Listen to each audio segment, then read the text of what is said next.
give you a quick 30 seconds about me and the firm, and then Allie, I'd love for you to introduce yourself and kind of give us your background. But when Lori asked us to speak today, it's probably for a couple reasons. One, our speaking engagement is very reasonable.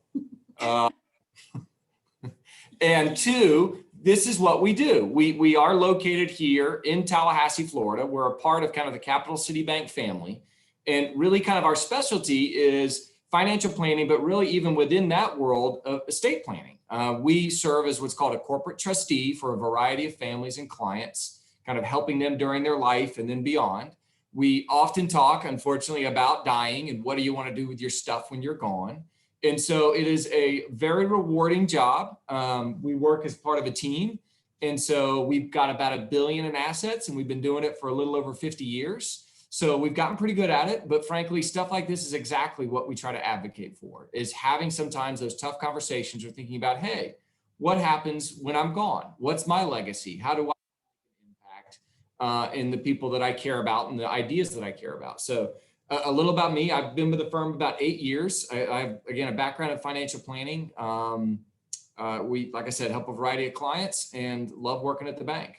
Allie, tell us about yourself. I'm Allie Van Landingham. I have been with Capital City for just over 15 years now. I have actually changed careers. I worked in our marketing department for 12 years before switching and deciding that the trust company was my true calling and where I wanted to be. So I have been here for about 4 years now. As Ben said, we cover all kinds of accounts here, everything from corporate trustee work to investment management, retirement planning. We help with estate planning, legacy giving, those types of things. So like Ben, love what I do and was really happy to be able to move to the trust company and help folks with what they hold near and dear to their heart. So that's us. So when I try to remind folks, especially when thinking kind of charity, of we're all donors. You have an estate, right? We don't serve just the the Carnegies and the Vanderbilts and the wildly famously rich individuals. We work with a lot of folks that have just lived a good life. They have some stuff they want to distribute. I often joke that if you've got just a box of comic books, that's your estate. And so you need to have a plan for how you want that distributed, or if you want to take care of those old comic books when you're gone. And so I try to find, and I think because it's kind of overwhelming and we have our own language, that it can feel like a barrier to even asking questions. There are no bad questions. And we want to encourage you either through the chat or just if you want to stop or interrupt us, let us know or raise your hand. We're happy to stop if we say something that doesn't make sense. But I love kind of Mark Twain quotes. And so that's why I included that in this slide. If you think you can, you can. And if you think you can't, you're right. If you think you're not a donor, you're probably not a donor. But if you want to figure out a way to give, I promise there are ways to make an impact. And then I also love kind of Yogi Berra lines whenever I can. He used to say he hits from both sides of the plate, right? He's amphibious. You guys can be amphibious givers. You can do this a variety of ways.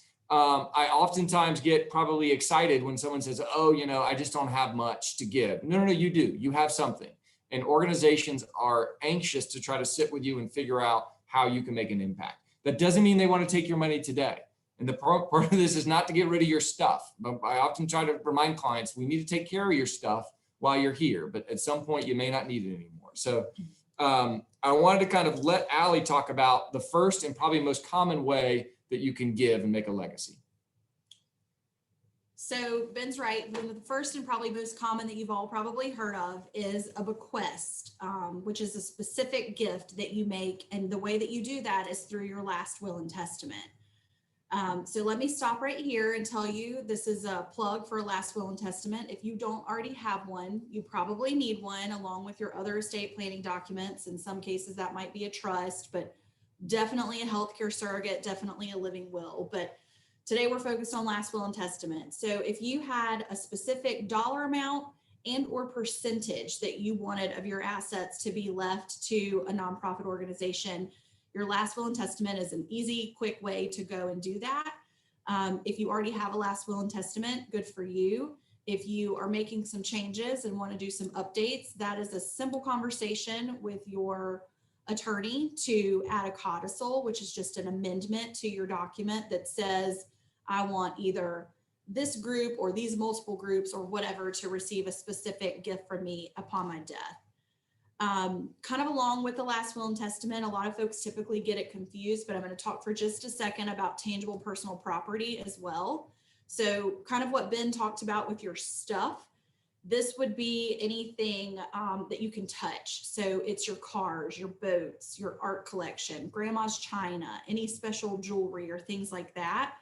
And so people often think that this passes under your last will and testament, but it doesn't. It actually happens through a separate writing, which again, to Lori's question about quick, easy ways to do gifts to nonprofits and in your legacy planning, an opportunity there might be, you don't necessarily want to leave grandma's china to the senior center, for example, but you might have a special art collection that makes some sense to leave to an art museum or the senior center if they have a particular place where that could go and folks could enjoy it for years to come.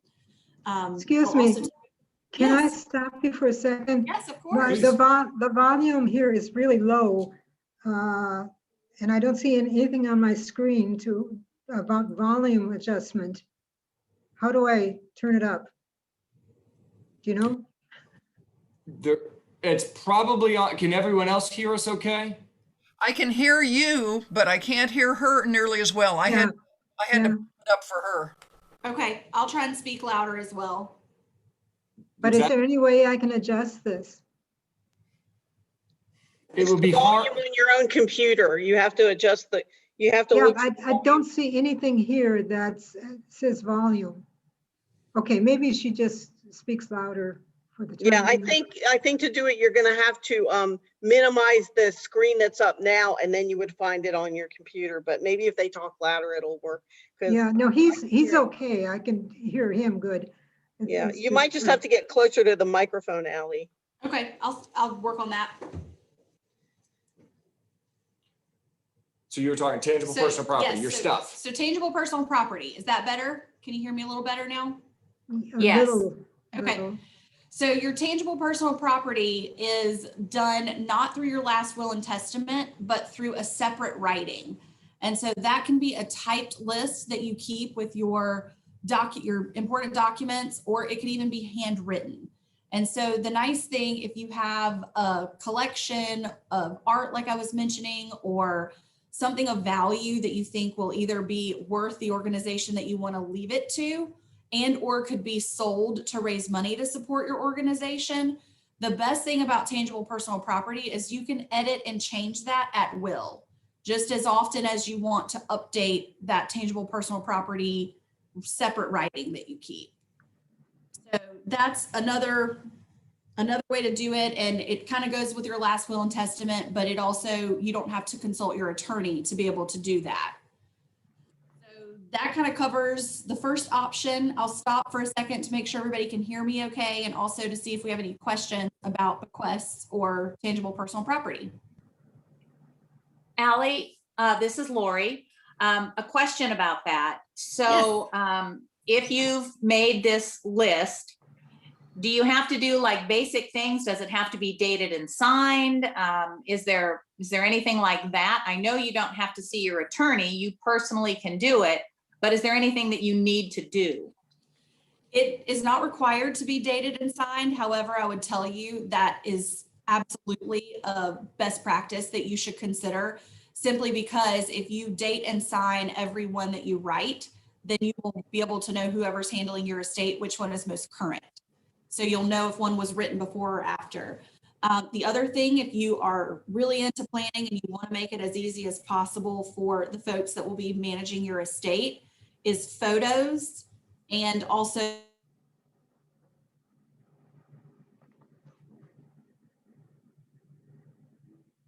so stickers on the items or descriptions, especially you pick that for tangible personal property, the easier it is to be sure that the right folks are getting what it is you meant for them to get. Great question, Lori. Any others? All right, we're going to move on to the second item. So There is this- another question in the chat. Yeah, Oh. okay, go ahead. Where do you leave copies of this? And So- otherwise, the first relative to show up and clear things out can destroy it. This is very true. And if you have a concern with that, I would keep a copy with your will. Whether that's, if you've got copies of that in your home, that's great. If you have a safe deposit box, that's another really great place to keep things and to be sure that they're secure. If you're worried about folks that show up and somebody might mess with what you intended, a safe deposit box is a great option simply because that would be opened under dual control. So there would be some sort of check and balance of what your items were that were in there. You can also send copies to your financial advisor. So in our case at the trust company, we have clients who send us copies of their tangible personal property anytime they make updates, just so we have a copy and can produce it to the children or the personal representative or whoever is going to be managing that estate. So another great question.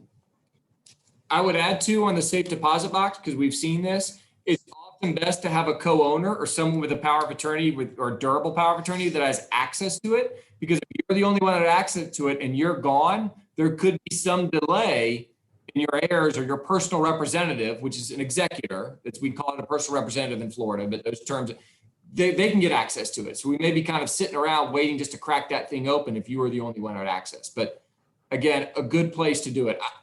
I think, and I don't want to get ahead of ourselves because we'll kind of talk about our top 10 good estate planning ideas. I really do, even though this is awkward, weird stuff, talking about our death, our incapacity, I think it's critical to talk about it with the people you love. And so, and trust. And so that is something during your lifetime. So it isn't a treasure hunt when and if you're gone or unable to speak on your behalf. Again, I'm getting ahead of the show, but any other questions about wills, trusts, your stuff? Okay, I'm going to move on. We can go back to that topic. There may be other stuff, or we may say something that kind of, oh, by the way. Couple of key terms that Allie mentioned though that may sound impressive, but really just mean a little extra. A codicil, I think that's just basically an amendment, just a little add-on to your will. Separate writing, kind of the same thing. I could argue you could potentially do a separate writing on a cocktail napkin if you signed it, dated it, and moved on. I don't recommend that, but in theory you could.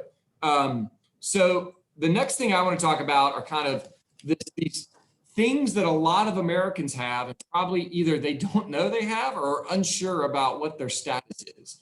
We see this a lot, especially when we're sitting down with new clients or new families. They mention, yeah, there's some life insurance, but it's a funny thing. These contracts are oftentimes purchased at some age or stage in your life. They were very important at that time, but life happens, and maybe you don't need that policy anymore. I know it's funny that if you're paying a premium, a lot of times the carrier doesn't call you and ask you to stop. They're happy to continue accepting your premium for your life insurance. But it's this thing that maybe now doesn't necessarily need or isn't the same reason. You don't have the same purpose for it. But that can be a great way because that life insurance policy has what's called a beneficiary, right? We often call it the page 2 because it's usually the information about you, and the next page is the beneficiary. That may change. We see it a lot where a client will come in and have a beneficiary that may be an ex-spouse or a deceased spouse, or maybe it was my spouse, but we want to give it to the kids now. You can change that very easily with a carrier. Most carriers you can call up, they'll send you a form, you can sign it real quick and send it back. Some you can do it online now if you have access. So it is a very simple way to say, hey, maybe I do want to leave a charity as the beneficiary. Maybe, and it's not an all or nothing thing. Maybe it's 50% to the charity. You a lot of times have those forms. Maybe it's 25%. And this can be a $10,000 life insurance policy. We're not talking about a giant policy. Many times you have permanent policies that have been kind of gathering dust. The person that probably consulted you on it may be either out of the business or dead themselves, but it still has value. And that carrier is still going to pay something. So do your research. Those can be really nice ways to give some or all amount of that life insurance. And I would argue an annuity, while it's not necessarily life insurance, is an insurance contract. Similarly, you may have purchased it years ago to be kind of a pension to help give you some amount of guaranteed income, or maybe you're currently getting that guaranteed income. Many of those annuities have death benefits as part of the contract. And so again, I've seen it where maybe spouse 1 leaves the beneficiary of the annuity is spouse 2, but then what's called the contingent beneficiary is that charitable organization. So you've taken care of both of your lifetimes with that annuity and have access to that. But then upon your death, you're giving it some amount to that charity. Again, could be 100%, could be 50%. you have options. But I feel like a lot of Americans, it's not dead money because it's very much real, that contract, but it's kind of not doing much, or you don't think it's much, and it can be transformative for an organization. I mean, I've seen people where it's a very powerful way to give a whole lot of money real quick. The other thing, and this is going to, I think, especially going to be a growing kind of strategy as we potentially tax changes go, and we're not going to get too deep into tax today, but it can be a real nice way to give a powerful gift today. Now, you can go to an insurance company and say, I'd like to buy X amount of life insurance. I've got $1 a premium and I'd like to buy $2 a death benefit. At the end of the day, that's kind of what insurance is, right? You're paying a little bit to get multiple times in protection or coverage. Well, I'm seeing people who are buying life insurance policies just for charitable giving. Now, the gotcha with that is the carrier is going to want to do underwriting. So this isn't necessarily for everybody, but if you're otherwise healthy or can get it, some do underwriting that's relatively simple. The amount of life insurance isn't enormous, but it could be a really powerful way to do either an existing policy or potentially a new policy where you can give a lot naming that charity or a group of charities. Again, you can name the senior center and whoever. So it is a really neat and powerful way to do that. I think I saw, did someone post a question to the chat though? So I want to give that pause talking about insurance in general.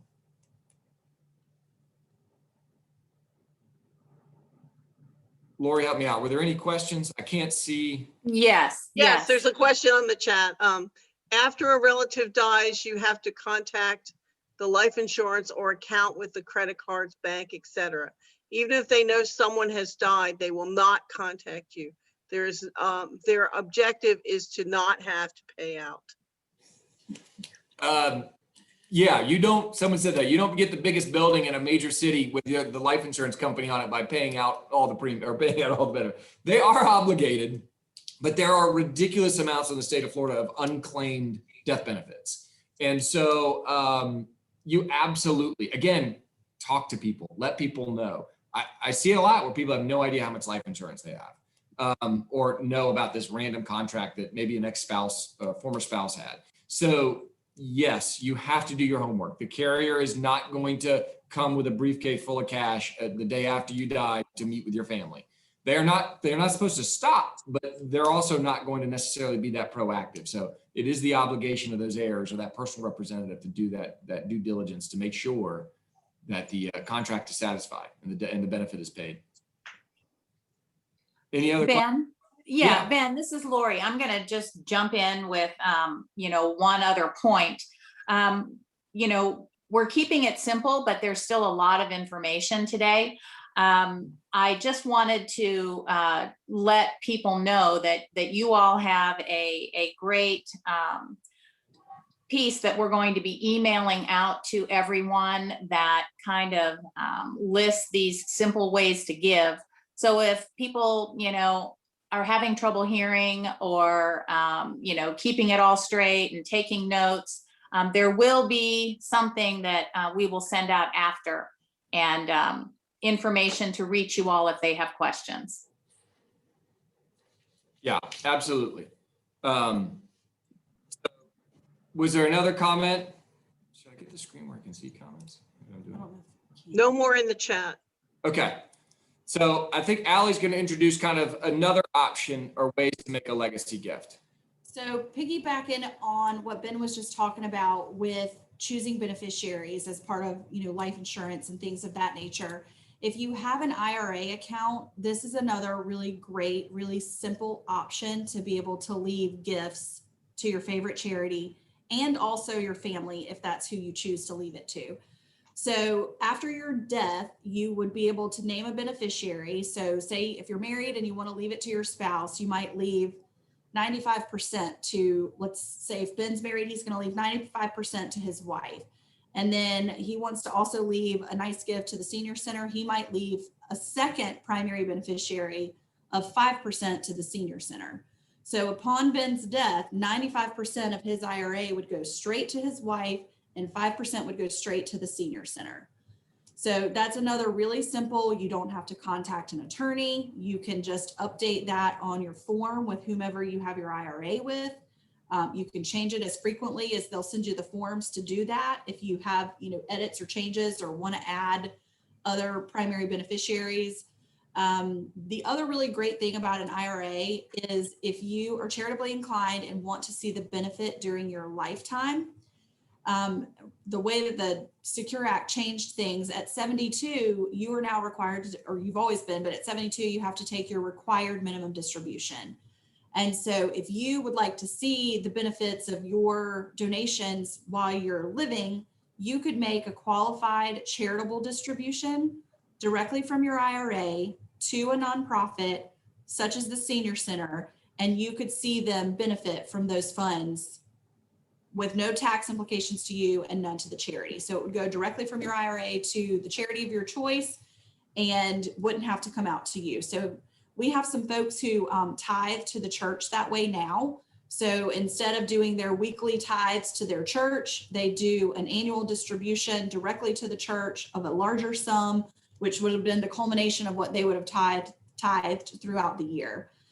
You can do the same thing for other nonprofits and things of that nature. So even though we're talking about legacy planning, we always like to plug that because it is a really nice way to see the dollars that you want to gift work during your lifetime as well. Any questions on IRAs? I just wanted to add one thing that Alex said that I think should be repeated. So many times we see in estate plans, even in wills and in trusts that we may review, where a dollar amount is mentioned. I want to give $10,000 to the United Way. And we say, great, that's obviously $10,000 is a lot of money at my death. Where I often kind of want to encourage clients to consider percentages rather than dollar amounts, right? One, I don't know in 30 years when they pass if $10,000 will be that transformative, right? We got inflation numbers today. Two, what happens if their estate is worth $7,000 when they pass, right? They have some other unexpected cost. So if you consider a percentage, one, I actually think it de-stresses the donor too. There's this obligation that the last check can't bounce because I've got this obligation to XYZ that I'm going to give them $10,000. Give them 10%, give them 20%, heck, give them 80% if you want. And if you die with $1 left, they get 80 cents. And if you die a millionaire, they're going to get 800,000. So that's, I think, frankly, a better way to consider, especially a lot of times folks are their main charity, I'll be candid with you, are their children, right? After that, it's usually kind of their university or school, a church or temple, or an organization like the Senior Center. That's kind of in second place, but our children oftentimes are our first charity. Give some to but it's not an either or. You can do both. And I think people that think about this and give this time early on, and again, this I hope is another point of this presentation, being prepared and planning makes all the difference. That doesn't mean the plan isn't going to change. That doesn't mean you need to be allowed for some flexibility. We usually tell clients every 3 to 5 years, you probably should review, or a major event, new grandchild, divorce or new marriage, change in health status. But every 3 to 5 years, about every Olympics, you need to be thinking about, hey, is everything that we thought about still true and still accurate? I will say this too with the IRA. The IRA for years has been this neat vehicle that we usually said, just give it to the kids. If there's anything left, give it to the kids because they can stretch that tax deferred benefit over their lifetime.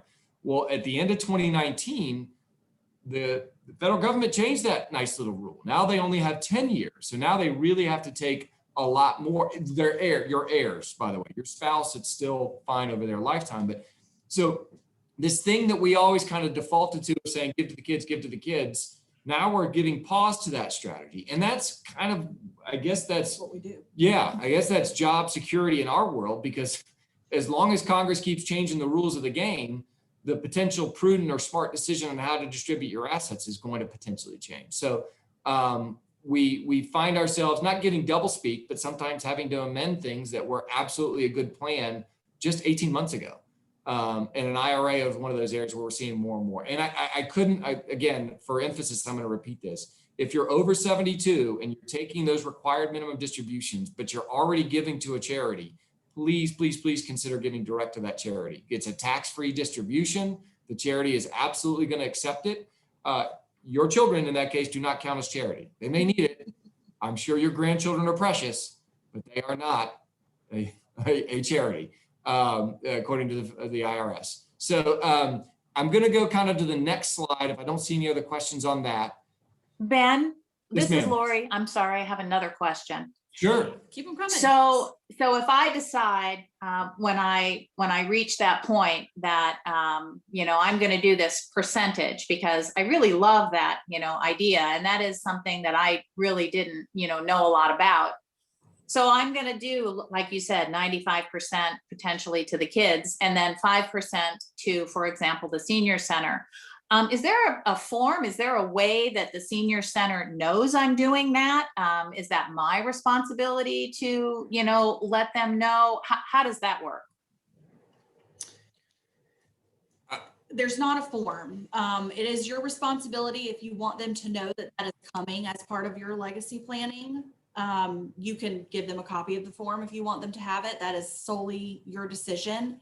But what typically happens is upon your death, when the distributions are being made, they would be made aware, they would be contacted, and, you know, the right folks would, you get in touch with the right folks to be able to make those distributions and say, oh, by the way, this gift was made, and where do we send it, and how does that work? So great question. No, and I have seen, the short answer is it probably depends, Lori. I think this is a best practice for some organizations. I've seen it in foundations and in churches especially, where they have their own kind of proprietary letter of intent, that if a donor, one, wants to do it or is making a gift, and some say, I want to remain anonymous, but at least I want the organization to know, or no, I want to be known. And those letters of intent are fundamentally revocable, which is a fancy word for saying it's not an obligation, right? You generally, if I change my beneficiary, my life insurance from my spouse to the senior center, I can change it again a day later, right? And so that's the reality, right? But if I want to name the senior center and I let the senior center know, I think it's a great idea for the senior center in this case to have, hey, To be able to plan. here's a letter of intent. Ben Bowersox is saying he's committed verbally to giving some substantial legacy gift. And then this is kind of closing the loop for these organizations that I love, or the churches that are doing it. We're going to be in a group, not a group that, you know, gets, this is not kind of FSU boosters where you get front seat tickets to the next show or anything, but we're going to have a kind of a communication with you on other ideas in estate planning because you've inferred some desire to give. So I think that's kind of a neat way of an organization to thank and an organization to keep them and kind of, I'll say it, love on them through their lifetime to make sure that they're satisfied with the gift, right? We all want to give to growing organizations and kind of let those donors know. So I think that's a win-win, recognizing they're generally, and I haven't seen anywhere where they're legally binding, right? If I agreed to, in theory, you know, I can giveth and I can taketh away. Outside of something where I might have like a trust document that's irrevocable, where it literally is in stone in the state of Florida that says, yeah, no, been named these entities, and barring these entities from dissolving at his death, that's where the money's going. That's kind of your Loctite situation where the donor and donee could be set, so to speak. Thank you. Sure. And we are not, by the way, I mentioned, I think, a trust. I was warned not to get into trust today. We love to talk about trust. Heck, it's in our name. That is kind of the next level. They're not the most common, but they are a really neat strategy when you can try to find especially appreciated things. These are things that the farm that you bought for $10 that's now worth $1 million, or that Apple stock that you bought for $5 that's now worth $1 million. How do I potentially make a big transformative gift or get rid of some of that over my lifetime? That's the stuff we get all giddy about on how do we solve that problem. Not that we don't want our clients to, you know, pay taxes. We just don't need to help the IRS any more than they're doing just fine as is. So the next slide I hope you can see is kind of that we as a group kind of sat down and said, hey, this is not an exhaustive list. This is a little bit of if we remember David Letterman's kind of top 10 list that he used to always do. This is kind of our top 10 pretty good ideas of how to think about successful estate planning. So this really just goes beyond just charitable giving and how should I handle my stuff. So we are going to give a copy of this to everyone who's on the call at no additional charge. And it's not designed to solve your problems, guys. This is not going to replace a CPA, attorney, a trust officer, or a financial advisor. But I hope it creates some spark of, oh yeah, that's a good idea, or oh, I want to learn more about that. So Maureen, I think we'll send a copy to her, and then she'll try to send I think if we do this right, a copy to some of the folks on the call today.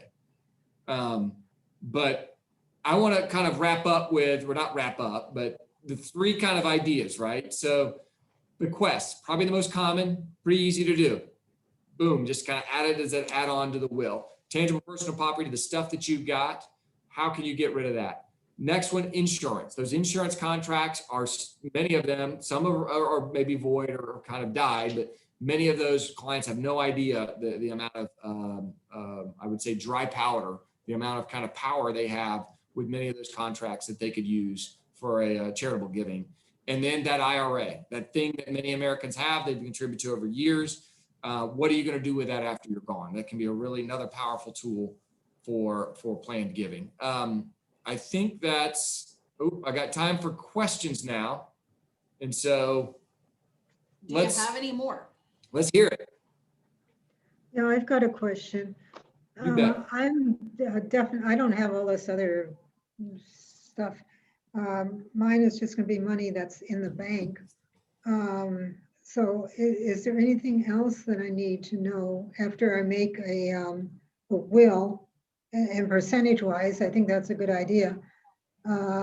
Is there anything else that I need to know? I would encourage, when you do a will with an attorney, potentially, right? Do you have those named people that you've thought of who would be your personal representative? Because Say that again? What?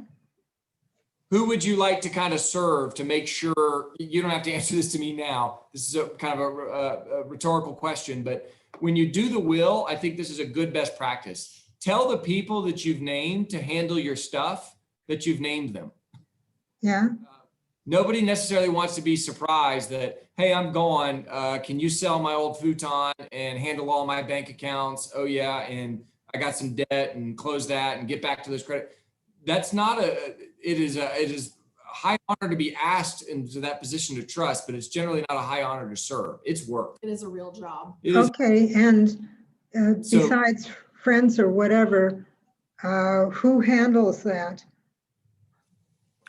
I might consider your enemies. Don't ask your friends if you want to say someone you don't like. Say, hey, no, I'm kidding.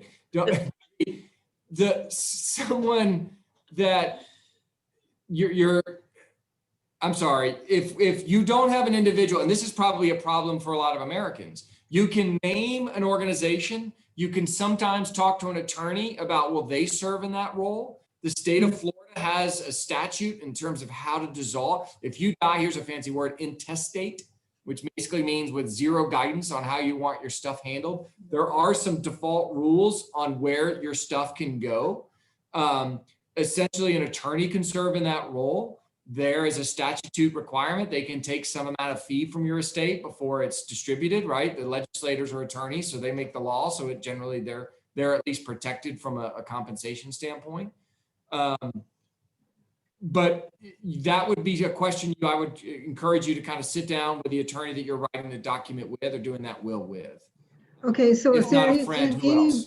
any group or whatever besides an attorney, or would it be the attorney, an attorney be the best? I want to be careful to say who would be best or not for your situation, because I don't know your situation. No. But I would ask them that question, what their experience is and who else could potentially serve. They'll be able to help you with recommendations. Who? Based on your specific, they'll be able to help you with recommendations. No, who? We're Your talking about. attorney, the attorney attorney. that's going to help draft your will. So that would be my resource would be an attorney. Yes, ma'am. There's another question in the chat, or there's a couple, but here's the first one. How do you avoid probate?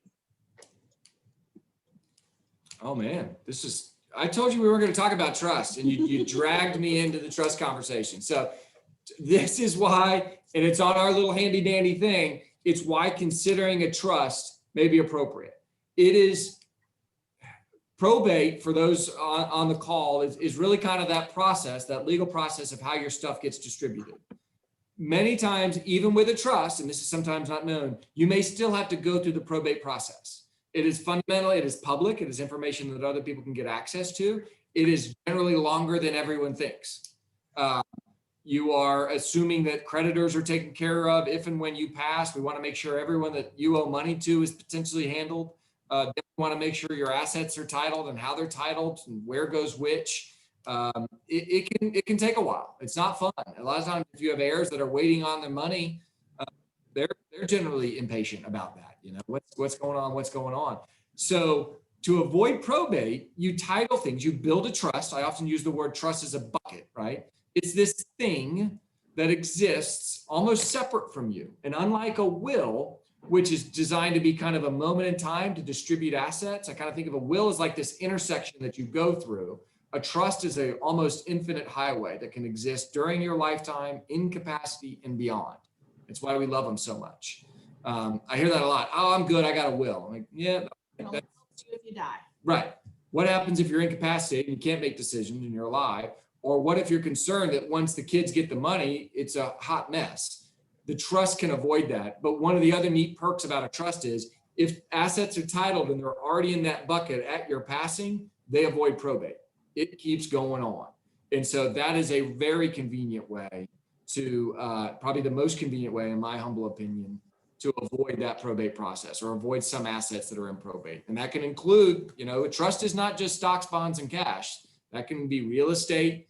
That can be other investments. That could be land, a house potentially.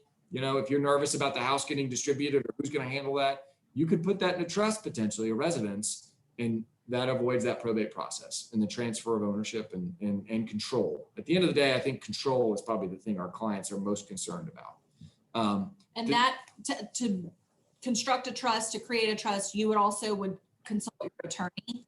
And Lori has told us that there is an elder law resource card that the senior center has that they will also send out when they send our estate planning tips. So you'll have that as well. There's one more. It's more of a comment in the chat, but I guess it's about being like the executor of a will. Yes, it is very stressful. There might be real estate to sell. It's very time consuming, lots of lost sleep. And this was a simple will. Another relative hired an attorney. So we stress about what he was after. It has been a nightmare. So I guess to comment. Yeah. Now, if you don't like your family very much, just die without a will, right? Let them deal with it. That's always kind of my half joke about don't ask your friends, only ask your enemies. It's an enormous obligation. And I think I'm glad whoever wrote that, it's an emotional toll. Usually you're wading into an area that you've never done this before. And so you're by definition new. Like I said at the beginning of this call, we have a language all our own. You don't know about stuff. God forbid if the decedent has a property outside of Florida, because now we're going to open up an estate, you know, oh yeah, Joe had a property in North Carolina. It was only about an acre and it was 3 trees. Well, we got to handle that property. Now let's open up a probate account in North Carolina. So getting all that squared away before you go is ideal. But yeah, it is a serious, and that's what I mean by having those conversations with someone that you know and trust. We often hear kids come in and say, you know, Dad named me in the estate and this is a mess. What do we do? Here. Yeah. So estate administration, candidly, is a small part of what we do at the trust company. There are a lot of other entities that can do that. That's why I say discuss that with an attorney. And I may say this again, not all attorneys are created equal. We strongly encourage you to kind of work with an attorney that does estate planning and elder care or that is nothing against corporate law attorneys, nothing against tax and real estate attorneys. But many of them don't have as much experience in this. And so I just like you might think of a physician, if you had an heart issue, you'd go to a cardiologist, right? You probably wouldn't go to an orthopedist. So use those folks that that's their specialty. Any other questions or comments? Thank you for that though, about the the trials and tribulations of serving as a personal representative. It's no fun. I'll just throw a comment in. It's really nice to know that there are some very basic, simple ways where, you know, you can simply designate 5% of something, like, you know, a life insurance or an annuity, like you mentioned, and even with the IRA distribution, because I think often, at least for me, you know, I thought it would be complicated. I'm going to have to go visit an attorney. I'm going to have to do this. I'm going to have to do that. And, you know, knowing that I can do this simple stuff. And Allie, even as you mentioned, you know, with personal property, you know, literally just making a list, putting a date and signing it. And, you know, and then the other point, letting the organization know when you have, you know, made that bequest. So I really appreciate all of that. Thank you. Sure. Another question, what is the average cost to see an estate planner and have the documents prepared?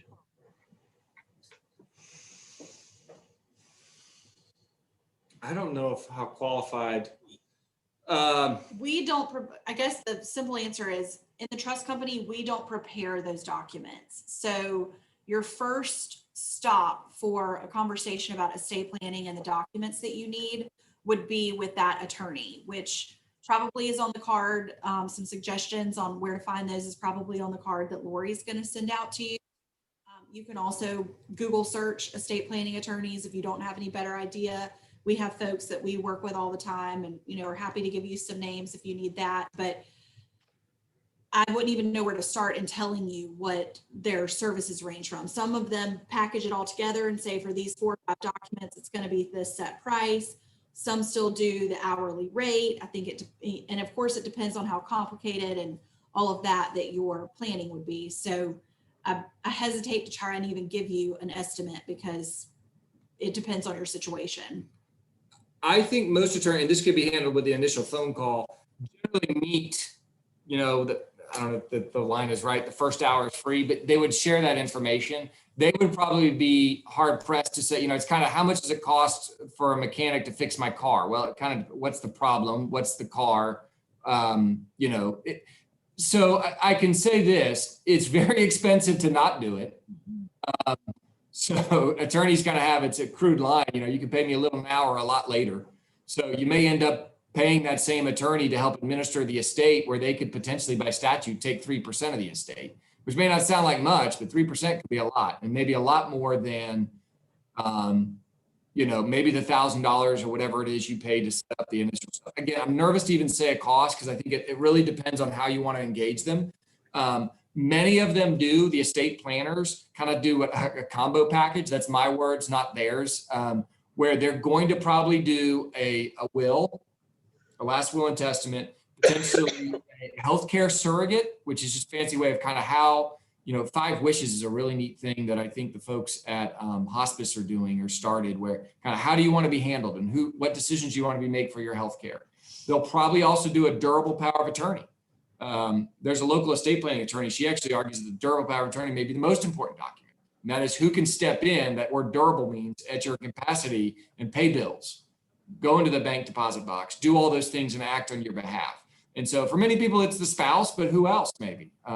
So those kind of 3 documents would be kind of part of that combo. The next one might be that trust or other separate writings, again, if appropriate for your situation. So I think an attorney that's worth their salt is going to probably do that group of documents, because if you need one, you probably need the others. So that's something you should probably be prepared to kind of handle or think about. Most, and again, and this is kind of general, they're probably going to ask a lot of questions. You know, you don't go to the doctor's office and they just hand you medicine, right? They ask you your allergies, what do you like, what do you don't like, what hurts. So the attorney should be gathering all that information before they just slam you into some will. So that process is important. And frankly, sometimes it can take a while. Yeah. They joke, they give the client, you know, we talk to some attorneys that do this, they give the client homework and the client comes back 8 months later, you know. It is kind of tricky. Wow. Sometimes without the homework done. Right. Because stuff's complicated. Life's complicated. but it's worth the process. I promise. It is to go through with an attorney. And it gives you a sense of peace and, you know, to know that it's handled, that I often say either you decide what happens with your assets and your things, or the state will do it for you. So that's why I always make a plug for a last will and testament, because that's just one piece, and you want to be able to determine what happens with your stuff instead of the state just following down and figuring out where it goes. So Another question, what are thoughts on POD or TOD? Kind of transfer on death things. It can avoid probate, so that's a plus. It is, it's funny. You can do a lot of estate planning without an estate plan. By putting those kind of on a bank accounts, investment accounts, they will transfer to the person named relatively quickly. So that's a form of estate planning. Where I get scared about things like that, and even beneficiary designations on annuities or life insurance, is that make sure if you have a document, a will that says, I want all my stuff going to my favorite child, so-and-so, but these other things say they go to this person, make sure those two complement. And so that is, you can do estate planning, we call it by titling. You can change the ownership, or here's the other kind of, you gave the attorney a fee. You've got this beautiful trust document that says everything you want. They have it, the verbiage is just how you like it, and you never titled anything into the name of the trust. In other words, you have this amazing bucket and there's not a darn thing in it. And so the next part of kind of, just to piggyback on that TOD, POD question is, does the assets that you have, are they actually titled and owned by the trust? Because it won't avoid probate if they're not titled. In fact, this is another vocab word that'll be on the test, testamentary trusts, which just basically mean, all right, a part of my will is I'm going to spring a trust and I'm going to funnel the stuff. That's not a bad strategy, but that isn't necessarily spring loaded to be fast. It can still go through some amount of probate to have all that stuff funnel into the trust that was created in your will. To me, this is my legal jargon, a hybrid of trust during my lifetime or will. we're getting to like 501 level stuff with these questions. So. I should back out now. Let me go back to kind of the lobby. I went down to a random tunnel or hallway there, but I like them, but they have their place. It's like a tool, right? If it's placed and used in the right way, it can be a nice tool. I don't think it's a end all be all to catch all everything. I like things titled generally. Again, I'm over analyzing jointly. A lot of times spouses, if they're titled jointly, that's easy peasy for a bank or an investment firm or anyone else, a personal representative, to say, okay, Bob and Sue, Bob passes away, but it's a joint account. Sue's going to be the rightful owner and it's done. In a way, that's estate planning at the simplest level by just titling. Questions? Here's one more. If you have money markets, it is simple for the beneficiary to collect on your death. It leaves the probate person out of it. Attorneys might benefit by dragging out probate. They continue to collect, which diminishes the estate. Potentially. I mean, I suppose an attorney could act nefarious. I like to think that's not the case. I don't think we have a lot of experiences where attorneys are dragging out just to collect fees. You know, that's always been the knock on attorneys. They charge by the letter or the word, right, and by the hour. It's, again, I'll go back to that. The more you have your estate tied up pre-death, the more you can potentially avoid those pitfalls of probate being dragged on. But I'm sure that's possible. There's bad players in every industry. Attorneys have their fair share. So yeah, but I'm not going to bash on our attorney brethren. They in general do a really good job. Especially the ones that we work with. Any other questions or comments on that? Well, I've got a question, not necessarily on that, but I've got a very small amount of money to leave, and I want to do it by percentage and just a small number of people to give it to. What would be the least expensive way to go, or how do I find an attorney who will just do something simple like that? Did Huh? Lori?